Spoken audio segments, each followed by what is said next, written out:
Bonjour mes amis, nous célébrons aujourd'hui le troisième anniversaire de la révolte des Gilets jaunes, ou on pourrait dire la révolte des Français du 17 novembre 2018. Ça fait déjà 3 ans, tout le monde se souvient de cette révolte qui fut, et ça on s'en souvient moins, on le rappelle moins en tout cas, qui fut d'abord une révolte fiscale, révolte contre des impôts excessifs au nom de l'écologie, qui faisait augmenter le prix de l'essence.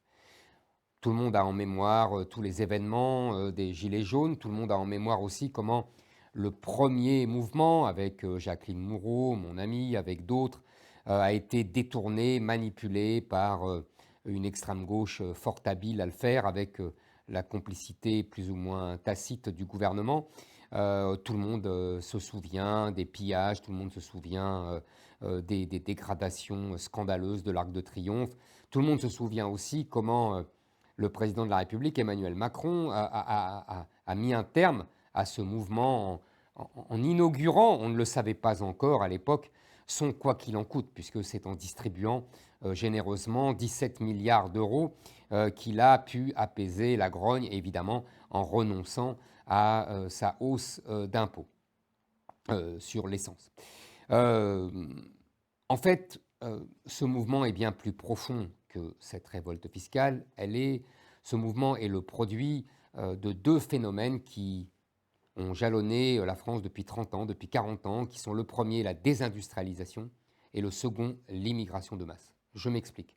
La désindustrialisation qui a fait que des millions d'emplois ont été supprimés, changés, bouleversés, et que les Français n'ont plus pu bénéficier de l'industrie qui, comme chacun sait, comme chacun l'a vu dans les années 60, 70, permet une vraie promotion sociale avec des salaires qui augmentent régulièrement. Là, ils se sont plus ou moins reconvertis dans les services qui sont euh, des entreprises bien souvent plus modestes et qui arasent tous les salaires et qui provoquent une prolétarisation de ces métiers, des métiers des gens qui les occupent.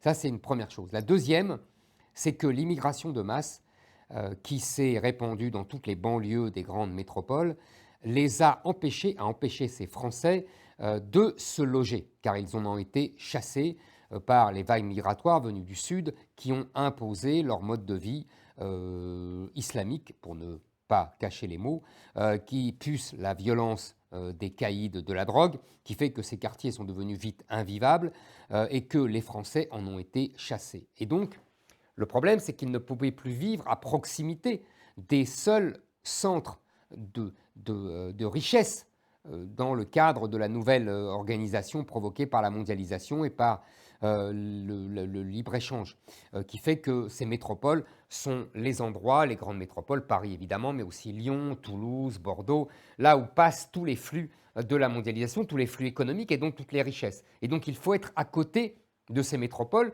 pour pouvoir profiter de cette manne inespérée et des emplois qui sont créés à ce propos dans les grandes métropoles. Et donc ces Français-là ont une double peine. Ils ont perdu leurs emplois habituels où ils pouvaient progresser dans l'industrie par la désindustrialisation et ils n'ont pas pu rester auprès des grandes métropoles à cause de l'immigration de masse et de l'islamisation de tous ces quartiers. Et donc ils sont partis à 50 km, 100 km, essayant d'en profiter pour avoir une petite maison individuelle, pour essayer au moins de faire contre mauvaise fortune bon cœur. Donc ils ont un besoin vital de leur automobile pour aller travailler, pour aller accompagner leurs enfants, pour aller faire leurs courses. C'est pour ça qu'une augmentation de l'essence est aussi importante pour eux. C'est pour ça aussi que les réglementations de vitesse décidées arbitrairement par le gouvernement sur les routes nationales, départementales, sont aussi cruellement ressenties. 10 km/h en moins, ça fait perdre beaucoup de temps pour aller chercher le fils, la fille, la mère, pour aller travailler. C'est un mode de vie. Ces Français-là n'ont pas le mode de vie des gens des métropoles qui peuvent vivre entre les transports en commun, la trottinette, le vélo, que sais-je. Ce n'est pas possible pour eux. Et donc la voiture est un élément vital. C'est ce que n'a pas compris le gouvernement d'Édouard Philippe, qui a persisté pendant des semaines et des mois dans ces mauvaises mesures, avant que, évidemment, il cède devant la violence généralisée qui avait enflammé toutes les métropoles pendant d'innombrables samedis.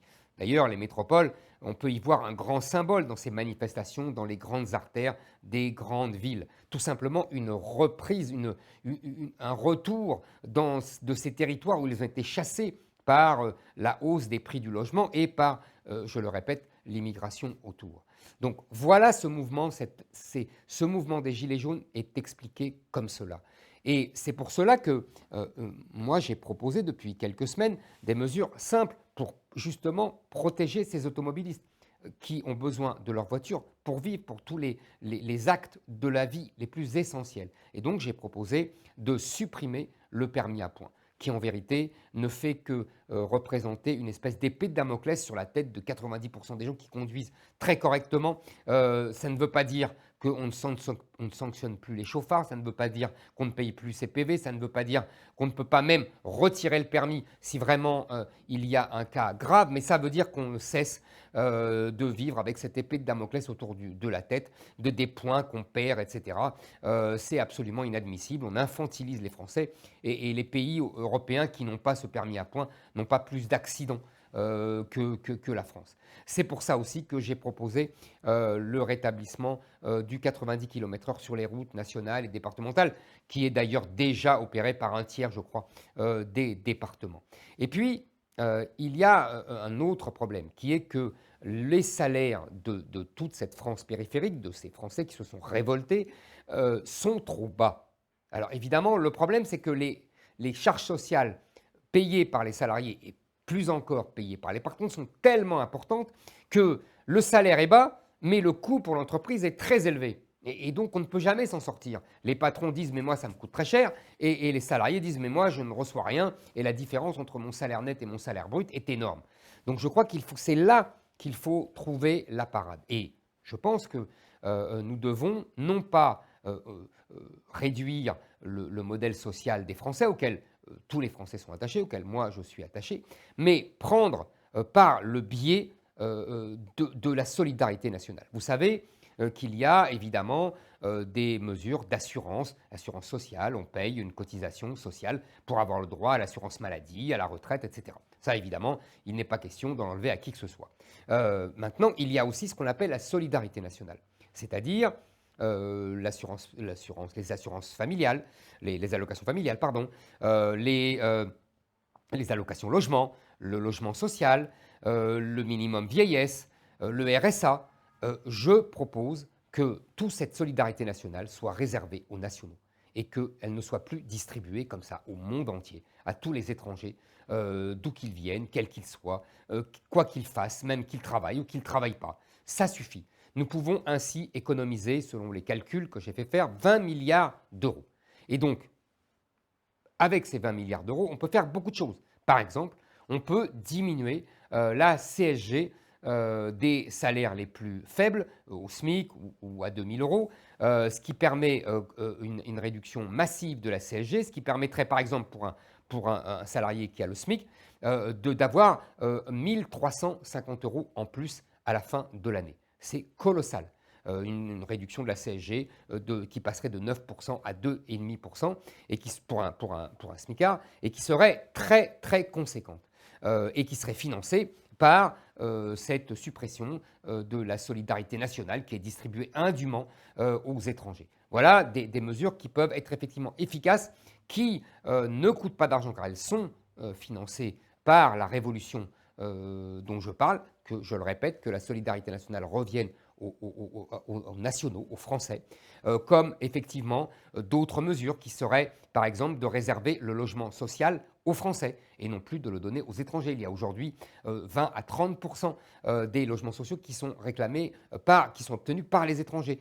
Et c'est absolument inadmissible. Les Français doivent avoir la priorité du logement social. Vous voyez, ce sont des mesures qui doivent permettre de régler en grande partie la crise qui a été explosive il y a 3 ans, cette crise des Gilets jaunes. Car notre problème, il faut bien comprendre, c'est un problème de fond. C'est un problème à la fois de déclassement, de grand déclassement social, et de grands remplacements par l'immigration.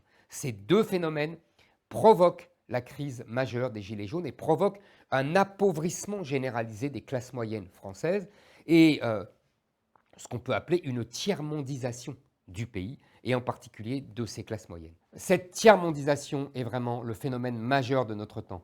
Une tiers-mondisation de la classe moyenne, des classes populaires, du pays tout entier que nous devons combattre avec la plus grande détermination. À bientôt.